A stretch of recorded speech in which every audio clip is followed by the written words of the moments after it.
Bien, je vais lire une pensée de saint Augustin qui se retrouve dans ses confessions et que Lacan va reprendre plusieurs fois et traduire différemment, traduction que nous allons mettre de côté, mais plutôt nous intéresser à son interprétation. Voici la pensée. J'ai vu de mes yeux et bien connu un tout petit, en proie à la jalousie. Il ne parlait pas encore, et déjà il contemplait pâle, d'un regard amer, son frère de lait. Lacan va préférer le terme de envie plutôt que de jalousie, par son étymologie qui renvoie au regard. Le terme latin invidia, qui est dans le regard. Et ici on voit des mouvements propres à l'envie. L'envie est quand on se retrouve face à quelqu'un qui jouit d'un objet pour nous de prédilection. Dans la description de saint Augustin, on voit bien tous les mouvements. Contemplez pas, là on voit l'état de détresse, le sujet qui va disparaître face à cette situation, à cette scène.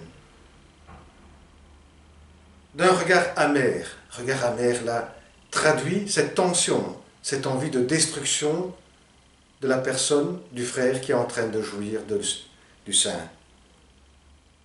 Et enfin, le sein qui est soustrait à l'enfant. Et c'est un autre qui s'en approprie.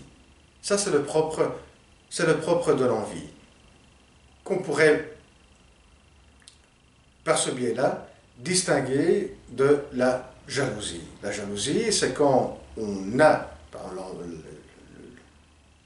la personne qui est jalouse de sa femme ou la femme qui est jalouse de son homme, c'est qu'on a bien notre objet de prédilection avec nous, mais qui peut être pris par un autre. Donc c'est la peur que cet objet puisse être soustrait, alors que dans l'envie, l'objet est déjà soustrait. Il est là, dans cette scène où quelqu'un d'autre jouit de cet objet.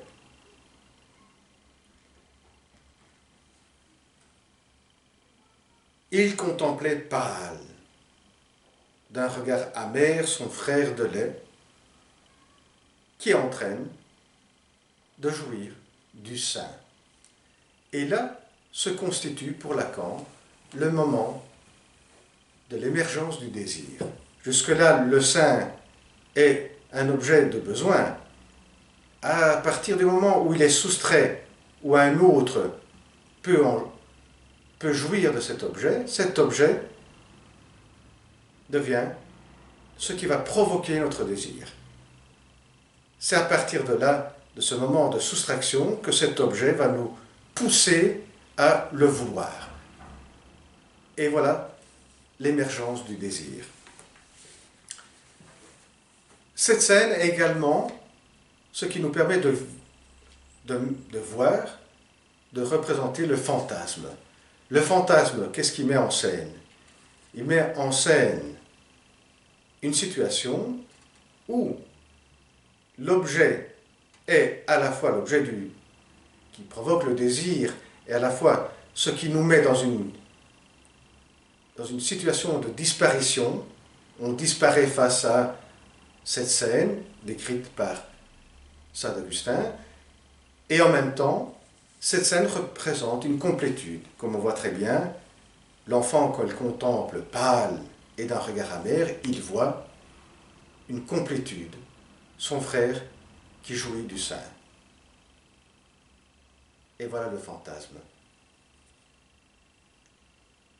L'objet cause du désir, divise le sujet et lui permet d'obtenir la complétude.